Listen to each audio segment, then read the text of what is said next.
Asia কাপের ম্যাচে পাকিস্তানকে হারালো ভারত। জয়টা প্রত্যাশিতই ছিল এবং জয়ের ব্যবধানটা কী হবে সেটা নিয়ে কিন্তু একটা আলোচনা ছিল। প্রত্যাশিত এই কারণেই ছিল কারণ এই পাকিস্তান দল সেই পাকিস্তান নয় যে পাকিস্তান একটা সময় ইমরান খান, ওয়াসিম আকরাম, ওয়াকার ইউনিস, জাভেদ মিয়াঁদাদের মতো প্লেয়ার ছিল।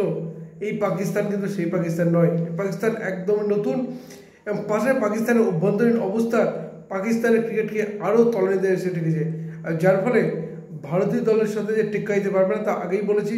আর ম্যাচের ফলাফল হলো তাই, ভারত পাকিস্তানকে হারালো 7 উইকেটে। কেন বলছি কথা, সব কিছু আলোচনা করবো আজকের এই ভিডিওতে। নমস্কার, আমি সত্যজিৎ পাল।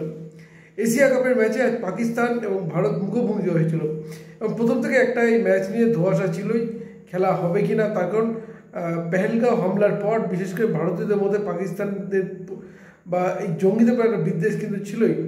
ফলে স্বাভাবিক যে পাকিস্তান জঙ্গিদের মদত দেয়, সুতরাং ভারতীয়রা চাইছিলেন ভারতীয় ক্রিকেট দল এই ম্যাচ বয়কট করুক। কিন্তু শেষ পর্যন্ত খেলা হলো দুবাইতে এবং সেই খেলায় পাকিস্তান কিন্তু পরাজিত হলো। পাকিস্তান প্রথমে টস জিতে ব্যাট করার সিদ্ধান্ত নেয় এবং নির্ধারিত 20 ওভারে 9 উইকেটে 129 রান করে। এবং পাকিস্তানের ব্যাটসম্যানদের মধ্যে সাইফজাদা ফারহান করেন 40 রান সর্বোচ্চ, ফখর জামান করেন 17 রান এবং শেষ মুহূর্তে শাহিন আফ্রিদি তিনি 16 বলে 33 রান করে দলের রান 129-এ পৌঁছে দেন। এবং ভারতীয় বোলারদের মধ্যে যদি বলি, জসপ্রীত বুমরা 4 ওভারে 28 রান দিয়ে নেন 2 উইকেট, বরুণ চক্রবর্তী 24 রান দিয়ে নেন 1 উইকেট, কুলদীপ যাদব আবার সফল 4 ওভারে 18 রান দিয়ে নেন 3 উইকেট, অক্ষর প্যাটেল 4 ওভারে 18 রান দিয়ে নেন 2 উইকেট এবং হার্দিক পান্ডিয়া 34 রান দিয়ে নেন 1 উইকেট। স্বাভাবিকভাবে ভারতের বোলিং ব্যাটিং 2 উইকেট টেক্কা দিচ্ছে। এরপর 130-এর লক্ষ্যমাত্রা নিয়ে খেলতে নামে ভারত এবং ওপেনিং জুটিতে বলা যেতে পারে শুভমান গিল 10 রান করে আউট হয়ে গেলেও অভিষেক শর্মা করেন 31 রান এবং সূর্যকুমার যাদব অধিনায়ক তিনি 47 রানে অপরাজিত থাকেন। তিলক ভার্মা তিনি করেন 31 রান এবং শেষ মুহূর্তে শিবম দুবে 10 রান করে অপরাজিত থাকেন এবং সূর্যকুমার যাদব তিনি 47 এবং শিবম দুবে 10 রানে অপরাজিত থেকে দলকে জয়ের লক্ষ্যে পৌঁছে দেন। এবং পাকিস্তানের বোলারদের মধ্যে সাইম আইয়ুব কেবলমাত্র 35 রান দিয়ে 3 উইকেট পান। সুতরাং বুঝতেই পারছেন ব্যাটিং বোলিং 2 বিভাগেই কিন্তু পাকিস্তানকে টেক্কা দিয়েছে ভারত। এবং আরও যেটা বলে রাখা প্রয়োজন, যেটাতে প্রথমে শুরু করেছিলাম, কারণ এই পাকিস্তান দলে থেকে ভারত অনেকটাই গিয়ে, কারণ একটা সময় পাকিস্তান দলে ইমরান খান, ওয়াসিম আকরাম, ওয়াকার ইউনিস, শাকলেন মুস্তাক, শহীদ আনোয়ার, আমির সোহেলদের মতো প্লেয়ার ছিল। কিন্তু এই পাকিস্তান কিন্তু কিচ্ছু নেই। বাবর আজম কিছুটা নিজেকে উচ্চতায় নিয়ে গেলেও তিনি দলে নেই, রিজওয়ান তিনিও নেই। ফলে পাকিস্তানের দল বলে আহামরি কিছু নেই।